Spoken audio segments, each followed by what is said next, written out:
better roll them dice. You never know if it could change your life. Take a chance, you're neither wrong or right. You never know if you don't roll them dice. You better roll them dice. You never know if it could Let's just do it.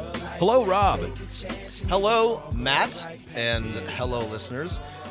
This is Dungeon Master of None. And we have a very special... I gotta stop saying very special. It makes it sound like an after-school special. We have a very exciting and interesting guest with us today. Keri, thank you so much for being on. Would you like to introduce yourself? Yeah, sure. I'm Keri Blakinger. I'm a reporter who has covered jails and prisons and death row for, I don't know, years now, since maybe 2016 or so. That is too mild an introduction. I wrote down in my notes, Keri is a memoirist and a crusading investigative reporter for the LA Times, and she's written for the Marshall Project, the Houston Chronicle, Go Houston, Vice, and the New York Daily News. And you're here to talk with us about your reporting that was published in the New York Times, the D&D Players of Death Row, about Tony Ford and Billy Wardlow. Yes, that was a story that was many years in the making. I revisited it before this, but you said you had been reporting on it for 6 years before it was published. Is that right? Off and on, yes. So I first heard about the Death Row D&D games back in probably 2017, maybe 2018. At that point, I was at the Houston Chronicle, and I had just been assigned to cover Death Row. I was a general assignment reporter, and my editor said, hey, now that you're here, permanently on staff, why don't you should have a beat or a, mini beat that's sort of part of your general assignment coverage. And why don't you cover Death Row? Because the Death Row reporter had just retired at that point. And I was like, sure. So I started covering Death Row, and within the first few months, one of the first few people that I interviewed was a guy named Larry Swearingen. And he casually mentioned in the course of the interview something about playing Magic the Gathering. And I was like, wait, what? That was just not what I expected. That's not what I think of when I think of somebody who plays Magic the Gathering. And he was like, oh yeah, totally. We play that. We also play Dungeons and Dragons. And I was fascinated. And, he told me a little bit about the logistics of what they needed to do to be able to play these games in prison, and on death row specifically, because a lot of the tools you need are not allowed. When you're talking about Magic the Gathering, they're not allowed to have the cards. They had to make their own cards. He actually mailed me one at one point so that I could see how they were doing it. And then when you're talking about something like Dungeons and Dragons, you're not allowed to have dice, which is, pretty key. So they would make little spinners. They later would get the little very basic calculators that you can get on commissary and set them to do randomized numbers and use that as their rolls instead. But there's all these little workarounds they had to do. And I was so fascinated by that. And then I was also really fascinated by the sense of community that this created and the way that these guys who were, just in, cages waiting to die basically for years, how they would use this as a way to sort of create community and redefine themselves and, imagine a different narrative and a world in which they could be the heroes and the good guys. Because, a lot of these guys came in really young. They spent 10, 20 years on death row, and, they're completely different people by the time that, their executions come around, or by the time that I'm interviewing them. And they're at a point where they'd like to imagine a different life in which, they didn't do those things and in which they can be the heroes. And in some ways, this is, the only world in which they can do that, and the only aspect of their lives in which they can have that amount of agency and choice and community. And I was interested in all of those things, but I was also concerned about writing about them because, I didn't want to put a story about, guys playing Dungeons and Dragons on the front page of the paper and have some prison official get mad and be like, why the fuck are they playing games in prison? Like, we're not cool with this, and do something to take it away. Because that just didn't feel like a thing that I want to come out of my reporting, right? Like, I don't want to do harm in my reporting just for the sake of a feature. So I sort of kept trying to learn more about their world for years. Whenever I was interviewing people about something else, I would always ask them, hey, do you play D&D? Tell me more. Because the other really interesting thing about this is that after I was initially told about it, that guy, Larry, he wasn't playing anymore, but he couldn't really tell me who was, because they often refer to each other only by like first names or by jail names. So he didn't necessarily know the actual names of people he'd been living next to or playing with for years. And I ran into that a lot. There was a lot of people that would tell me who they were playing with, and it would be ridiculous jail names that are not helpful in figuring out who someone actually is. Like, I don't know who Spider is, or like Half Dead, or like, you know. So amazing. So it also took a lot of work to try to like track down who played a lot, who was considered like good at it and sort of really central to their various D&D groups, and you know, who was good at explaining this world to me and telling me their story, and, you know, conveying the way that they used it to bond and create a sense of community. Because a lot of the people on death row are very mentally ill or very intellectually disabled, and they're not good at introducing you to this world or telling you their stories. So I picked away at that story for many years, and then eventually did a stage piece for Pop-Up Magazine about it, because Pop-Up Magazine was not recorded. So like, I figured that was my chance to put the story out there and see how people reacted, and get a sense of whether it was something that felt like it could be a written story, and, you know, something that could, you know, not at least do harm, right? So I did that, and then afterwards, the New York Times Magazine approached to ask if I had any stories I wanted to do with them, because I think I just gotten a new job at that point, and they were like, hey, do you guys want to work together? And I was like, well, I do have this Dungeons and Dragons thing that could maybe be a magazine story. So I started reporting it as a magazine story in 2020, and then the pandemic hit, and I couldn't interview anyone in person for a year and a half. I was doing it all by snail mail. And then once they reopened visiting in like late 2021, I went back and started, you know, visiting again, and worked on continuing to try to construct this story. And I was very lucky, I think, that in the course of my reporting, there's been some changes on death row that I think made it safer to write this story. Because I think that the current administration there, if you write about, it used to be that if you wrote about a good thing in Texas prisons, you would guarantee they would take it away. And now I feel like it's more often the case that if you write about a good thing in Texas prisons, they're like, oh shit, we actually got some good publicity. We should keep doing this. So, you know, so that's been a positive change that happened to occur in the time frame of this very long reporting process. I am just curious.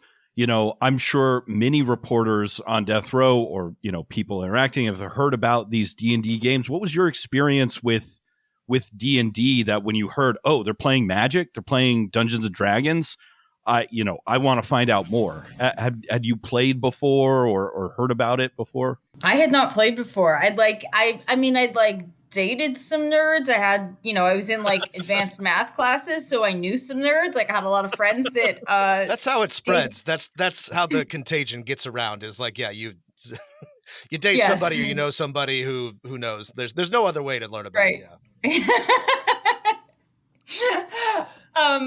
But yeah, I mean, it was not that I had any particular connections to the game.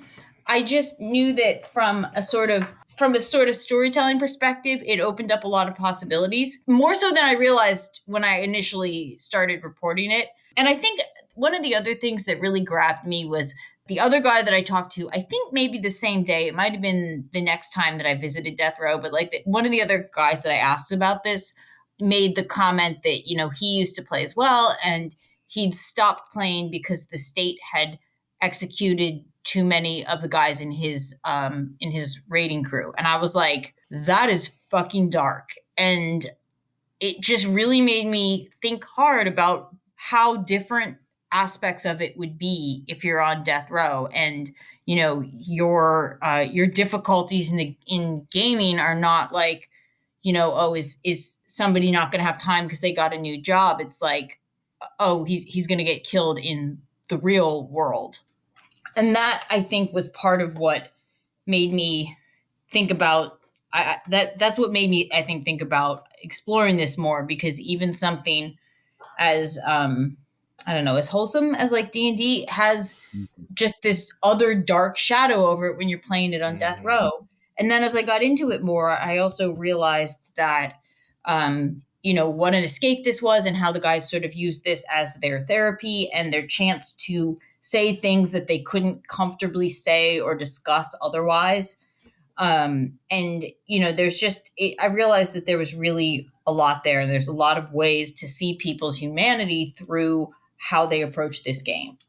This is a big question, so answer it however you feel like. But like, a lot of our listeners are, Matt and I are both from Texas, but a lot of our listeners are from elsewhere in the country, and a lot of them are international. So I guess, could you tell us a little bit about like what Texas death row is like, and like what existing there is like, what sorts of people are there, how they interact with each other? Yeah, sure. So Texas death row has been, for the past 2 decades or so, one of the harshest death rows in the country. It wasn't always that way. It used to be more in line with what other states did, where you could, be people that behaved well enough could leave their cells sometimes and were not in constant solitary, and could hold, prison jobs and go to like educational classes and, things like that. And then there was an escape attempt in 1998. And afterwards, the prison system responded by putting everyone, which was at that point somewhere around 400 or 500 people, they responded by putting all of them in solitary forever. So death row has been in solitary since they made that change, which was right after the 98 escape. So they started like transitioning people to a higher maximum security prison, and they moved them all by 2001. And in the new prison, there were, no TVs. They didn't have jobs. They were just locked in, one-man cells all the time. In theory, they were allowed out for rec, up to 90 minutes a day, a few days a week. But in reality, that often doesn't happen just due to staffing issues. So they've been effectively in constant solitary since, the early 2000s. They get like one 15-minute phone call every 90 days. All of their visits are through glass.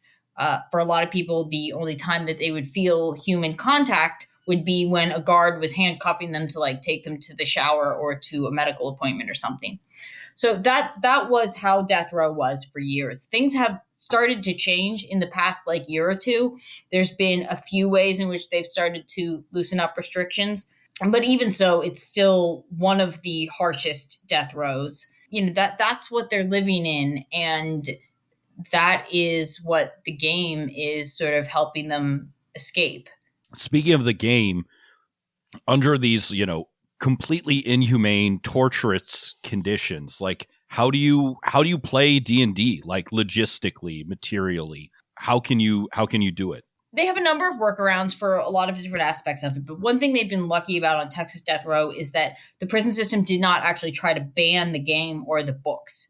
There are several states where the prison systems have banned D&D books for things like gang activity. So like I think Michigan and Wisconsin have banned all D&D books, but Texas did not. So they did at least have that. But when it comes to how they actually communicate to play the game, there's a number of ways, some of which, they've asked me not to discuss. So I didn't get into a lot of detail about it in the article. But some of the things that I can talk about, like when they go out for rec one at a time, sometimes that just means one person gets out of their cell to sit in like the common room where they can then see all the other cells. So sometimes you can have one person who's out and at a table and able to talk to the other people. So that's one way. Sometimes, there's a certain amount of talking between cells that happens. And then, sometimes they're doing things like passing notes. Sometimes they'll be, when they're out at rec, they for the outdoor rec, they would have them in these basically like dog kennels, individual dog kennels. But sometimes they would get lucky and be in a dog kennel next to someone else who they were friends with or who was playing the game, and they could at least discuss what was going on in the game or talk about, like the dungeon master could ask, for advice from someone else on sort of what to do next. So they could at least discuss some strategy and stuff that way. But yeah, there's a lot to overcome. And honestly, as someone who's done time, like talking between cells is obnoxious. Like it is hard. Everything's echoey in prison. Like it takes some real dedication to a cause to want to have like sustained conversations in that way. Wow. It sounds like people on death row, the people in your story, like they really love the game. I'm just like so fascinated by the two people who feature prominently in your story, Tony Ford and Billy Wardlow. I wanted to first ask you about Billy Wardlow. It seems like he was an incredibly sought after dungeon master on death row. What was it about him or the way he ran the game that drew D&D players to him? So I think that one of the things about Billy is that he was incredibly intelligent. So he was really good at creating detailed worlds and narratives. And I remember at one point Tony was telling me how Billy was able to just DM out of his head, like when they were in solitary at one point and everything had been confiscated and they didn't have any books or game notes or anything. Like he was just DMing on the fly out of his head, which I don't know. That sounds really that sounds quite difficult to me. It is. It's not. Okay. It is very hard. And we'll link to this, listeners, but you can see Wardlow's notes and his maps and his drawings. And I mean, he's clearly intelligent, but he's also like, he's very skilled. This Yes. is really like impressive stuff. I mean, to me, your reporting is very impressive, but all the pictures you were able to take of his materials and all of the, we're able to see the work that he did is really very impressive. Like it's, again, given the limited resources that he had, it was amazing. One of the other things that really impressed me about him, and this might sound, I don't know, silly to people on the outside, but like he had a really good memory. And, for someone in his 40s who had spent 20 years in solitary, like it is really tough to have a good memory if your entire life is in the same physical space, because so much of how you remember things is also like you remember a conversation based on where you were or like what your surroundings were or other visual cues that distinguish it from any other memory. But like all of your memories are in the same white concrete box, like for 20 years, it's really hard to have a sense of time. And I think that also makes it really hard to remember things. So like there's a lot of guys that I talk to that do not have good memories at all after spending all this time in solitary. And he really did.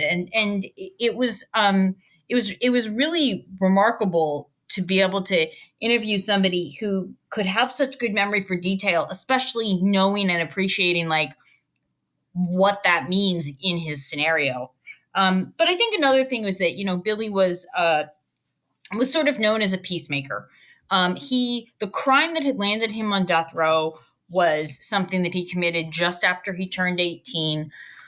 He had grown up in an extremely abusive home, and like he and his girlfriend at the time decided they were going to run off to Montana and start over.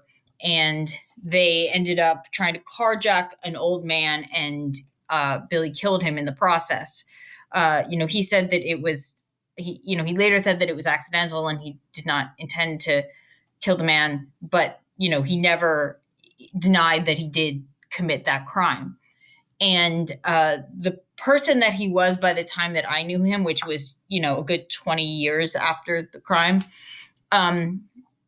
the person that he was by that point was, I don't know, thoughtful and remorseful. And he was very much the peacemaker, which I think was part of why he was popular as a DM, because he wasn't into sort of creating unnecessary drama or letting things get out of hand. And because of his intelligence, I think that also made it that the games quickly turned into having some therapeutic value as well. I think there's a number of reasons that he was popular as a DM, but those are some of them. I'm sorry, there's like a pretty good risk of me becoming emotional during this question, but I do want to ask it. A lot of what you wrote about and a lot of what Tony and Billy played in is in the world of Eberron, which is, a D&D campaign setting. And we've actually interviewed Keith Baker on this podcast, the creator of Eberron. And we love it. Matt and I have both run games and played in it, but it's to me, I think it's really cool. And I think it's very like powerful to be like a part of, I guess, that broader community of players, of people sort of like telling stories in the same world. And I can't ask Billy, but I know that you reached out to Tony about like what he thinks about that. Does he feel like he belongs? Do they feel like they are participating in this bigger community of players and of storytellers? So he definitely said that he felt like there was like it's hard to feel that. He specifically said, being a part of the greater D&D community has always been the goal for Billy and myself. Unfortunately, aside from a few pen pals who took an interest in our gaming, few people ever really let us join in on the greater D&D community at large. For a few of us, our outreach was Noble Knights Games, located in Wisconsin. This was the main place where we purchased and had purchased our gaming books. We'd write the guys up there and ask questions and get advice and share our gaming progress and storylines. Noble Knights Games definitely made us feel a part of the gaming community. So, the other thing I should add to this is until quite recently, it was extremely difficult to be in contact with guys on death row. They don't have like ready phone access. Texas was one of the last, if not the last state to get any phones in prisons at all. Like, I think they didn't have phones period in any prisons until like 2007 or some shit. And death row had very limited access to them. And it was snail mail only until I think 2022. And now they have tablets, so they are able to send some like expensive tablet messages, which makes it a lot quicker. But until recently, it was very hard to have sort of real-time connections with people in prison and specifically with people on death row. But, the other thing, aside from whether or not they like feel part of a sort of larger gaming community, one of the things that Tony had mentioned that I think has really stuck with me, at least as an image, and I forget if I ended up putting this in the actual story in the end.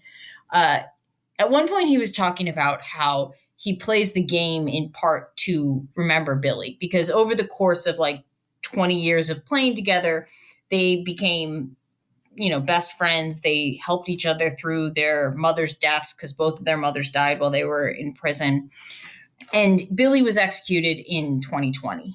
And Tony said that, since then, playing the game is one of the things that has helped him feel connected to Billy, not just in the sense of like sort of honoring him or whatever, but like somebody will say something or, do something and he can just imagine what Billy would say. And he was like, I know this sounds cheesy, but like if I, would be playing and I'll sort of turn to the side and it's like I can almost see him there playing with us. And that really stuck with me because so many of them have so many friends who have been executed. And this is one of the ways that they can still feel some sense of connection. Like they're still existing in some sense in the same world that their friends did, So that, I think that's another kind of community that they get from playing. Yeah. Seeing Billy's notes and maps from the world of Eberron, like he was such a talented artist. As soon as I saw, his drawing of I'm like, that's a House de Landier airship. Oh, this is a House de Cannith forge. And this is how God, sorry, I'm losing my thread. I'm getting a little. What you said about his memory, I want to, because you're so right. Because like he didn't have those, or he didn't have his resources in prison, right? He was doing a lot of that from his memory. That is like genuinely incredibly impressive. Sorry, Matt, you were going to ask something. Sure. Yeah. And talking about Tony, and thank you so much for reaching out to him for this podcast. We wanted to know what advice Tony Ford had for other dungeon masters. This is a Dungeon Master Advice podcast, and we'd love to have him share his DMing wisdom with us. Yeah, so he sent me 3 bullet points for advice he would give to DMs. Excellent. 1, he said, be a willing teacher of the game. This is key because the mechanics and certain elements of the game can be confusing and not everyone picks up on it at the same rate. 2, make sure your style of play is understood. Some players are not for the hack and slash dungeon crawls kinds of games. Some just want entertainment. For me, the whole world of Eberron is a puzzle and adventure. So I have a lot of elements of this that can suit players for whatever gaming persuasion. 3, lastly, don't be afraid to let players be themselves. Not everyone plays to type. So you can have an aristocratic orc, a drow. How do I say that? Drow? Drow? Drow. Okay. I only see it in crosswords. I'm a crosswords nerd, so that comes up in crosswords. A drow who doesn't like fighting, a human who was raised by halflings, but who wants to work a forge like a dwarf. This also goes with power levels. 3.5 is our preferred edition because it lets us build insanely powerful characters. But stay in your wheelhouse. If you as a game master are not there, don't go there. You can lose control over your game pretty quickly, as I learned the hard way, as Billy and another gifted gamer named Steven proceeded to take my 1,000,000 gold piece starter money for not even mid-level characters. Bought magic items specified to their creative genius, took on my stock 17th level wizard I ran from the Scuttle Cove adventure arch, and killed him before initiative even started. Did I mention I was newly DMing at that point? Haha. Be wise about things like that. Set your pace, but never DM a game afraid. Eberron and D20 forever. And then he signed it Tony Ford.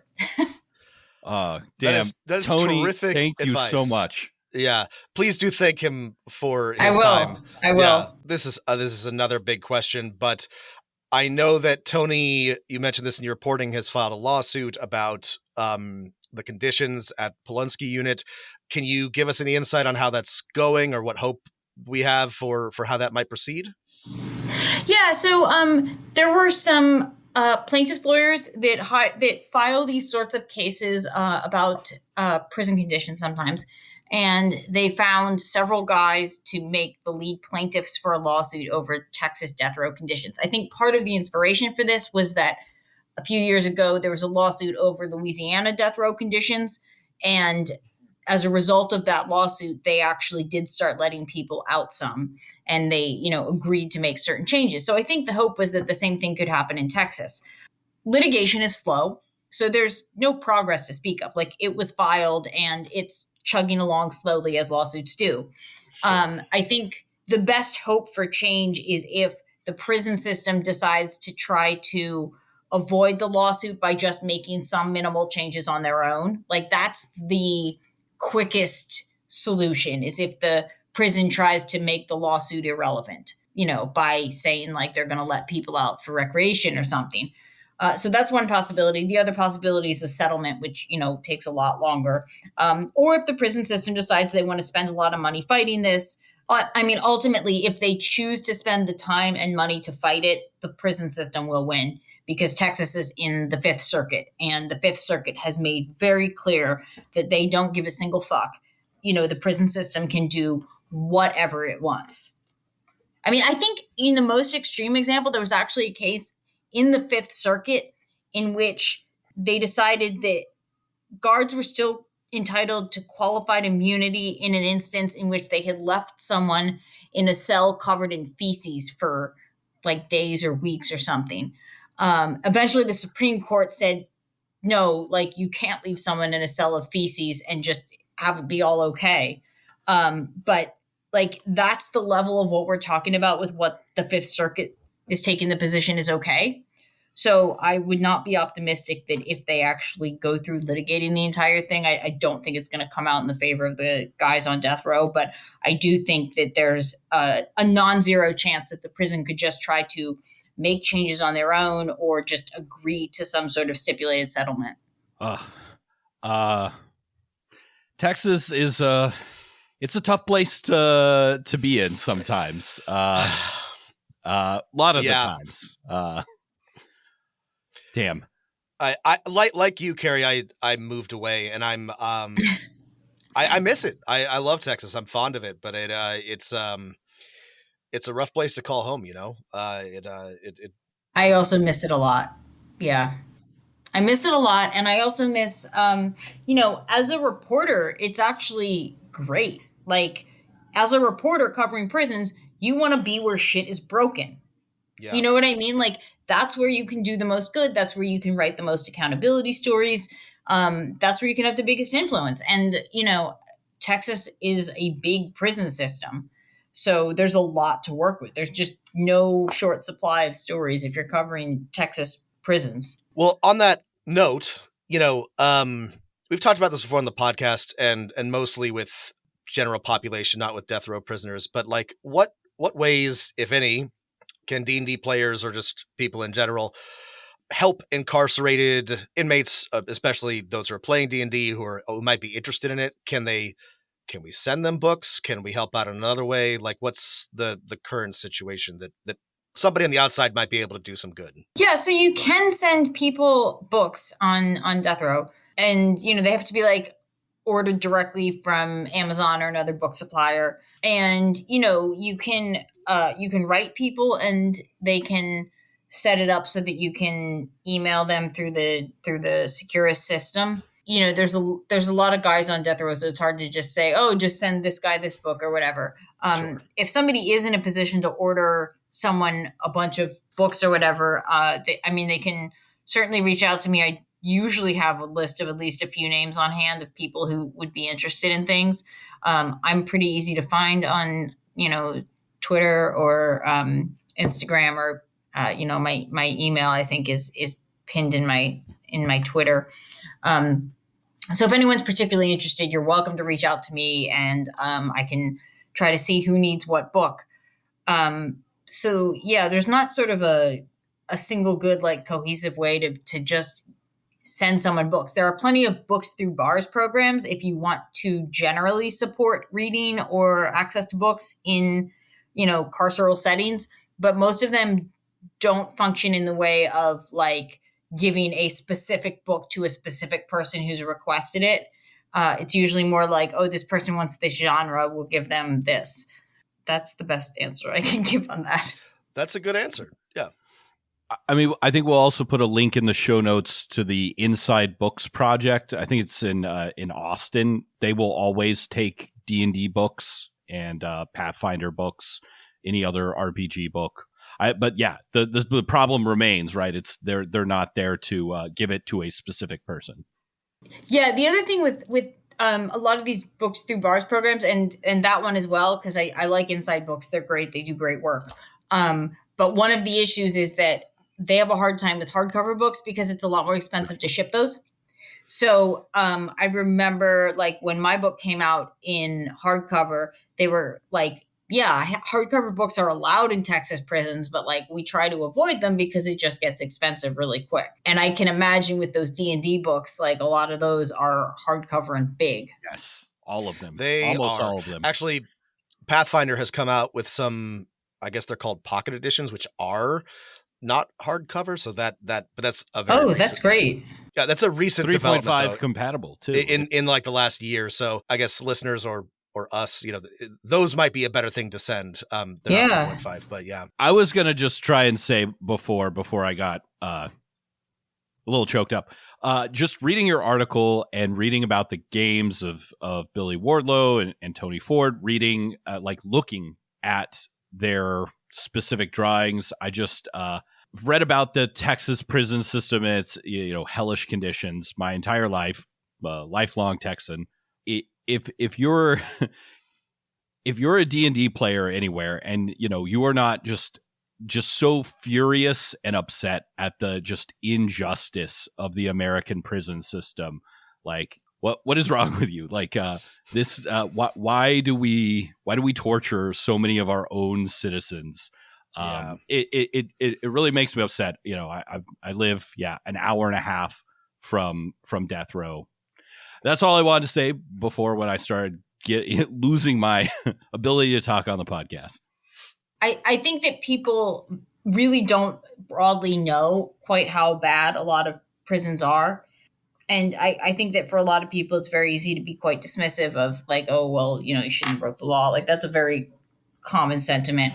There are certainly people on death row who are innocent. I'm not going to act like that's the majority of them. It's not. But I think it's also worth bearing in mind when we think about who we have sentenced to be surviving these conditions, that prisoners generally have a higher rate of mental illness and intellectual disability than the rest of the general population, and that's extremely true on death row. Mm-hmm. So even when we're talking about people who have done horrible things and are guilty of doing those horrible things, we're also talking about putting in some cases extremely intellectually disabled people or extremely mentally ill people in solitary confinement in unair-conditioned cells. Now, I think they are cooled on Polonsky, but many people are in cells that are not cooled, with terrible conditions for years on end. And I think that's really key when we think about prison conditions and who specifically is being subjected to them. Yeah, I remember last time we were doing a drive of used books here in Houston that I was taking up to Inside Books in Austin. I messaged a bunch of people I knew who play D&D. I'm like, hey, give me your books. You want to buy some new ones? You want to donate your old D&D books?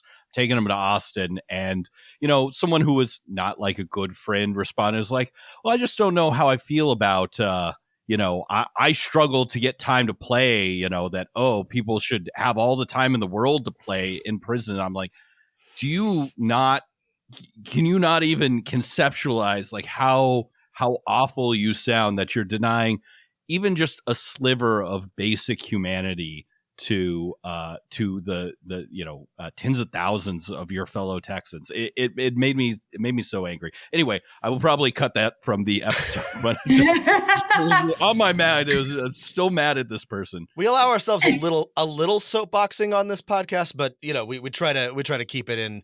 I mean, the thing is like I really I try not to gush at you too much, Keri, but like I think your reporting is very important, right? Because like I think regardless of whether or not like your feelings on justice or whether or not these people deserve, I think it's really important to humanize, and understand the people who we are sentencing to decades of torment, right? Like we really need to. I think it's so easy to compartmentalize prisoners and like put them in they're in a prison somewhere. You never have to see them or think about them. And I think that it is difficult work, but really important work, what you're doing or what you did here, especially with Billy and Tony, to talk to them and present them as they are people and human beings. And I'm sure it's not the easiest form of reporting, but I think it's very important. So thank you for that. Thank you. Speaking of, yeah, what are you working on now? Yeah, what's if people want more of Keri Blakinger, where can they go or what can they read? Well, I mean, I do have a book. It's called Corrections in Ink. Came out in 2022, and it's about how I, did time myself and then got out and became a reporter who covers prisons.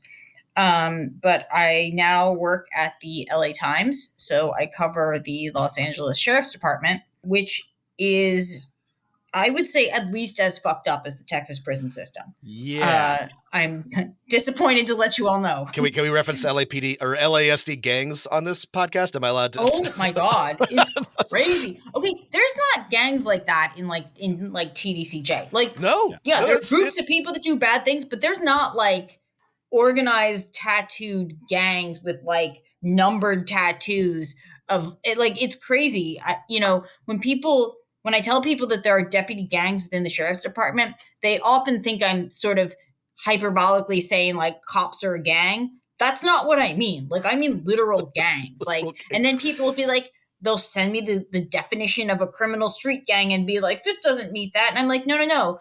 There's such a problem that they had to create a separate section of penal code to describe deputy gangs. There's a separate section of code for law enforcement gangs. Like, so that it's wild to me. Like, this is a thing here. And there are people that are, in gangs that work in Texas prisons, but just not in this way. It's really remarkable the creative ways in which the criminal justice system is broken here. But I was kind of on a tangent there. The other thing that Sorry, I got you started. My bad.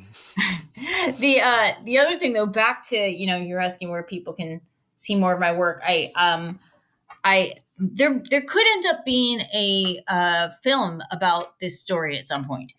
There's been some interest from directors and producers, and there's deal in the works. I don't know if it'll actually get made, but it would be very exciting if it does. So hopefully that's something to look forward to. And more immediately, there is a short documentary that I produced on another guy on death row who did briefly play D&D, but that doesn't really figure into this. And that premieres at Big Sky Film Festival in Montana next week. Oh, awesome. That's so cool. Oh, dope. Yeah. So, that's some of the other stuff I'm doing, all equally depressing. Links in the show notes, corrections in ink, and your documentary. That's awesome. Cool. Congratulations. Thank you. Thanks for having me. Thanks for coming on. It was really great to talk with you, Keri. I appreciate you taking the time to tell us about it. And listeners, check the show notes for all that information. We'll have additional updates as we find out more about any of these things, especially a movie. That's a really cool thing. And definitely check out links in the show notes to, your local, Books to Prisoners charity and Books to Prisoners charity finder. And I guess shout out to Noble Knight Games. I bought stuff from there before. Who knew they were such great comrades? Definitely got to buy it from there again. And whatever you do, folks, keep rolling them dice. Thanks for having me.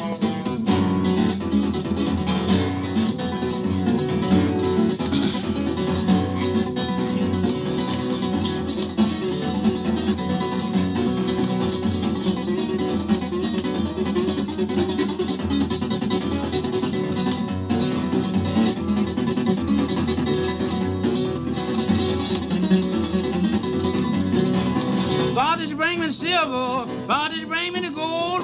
What did you bring with your father? Keep on the gallows for Lord. I brought it. Yes, I thought it.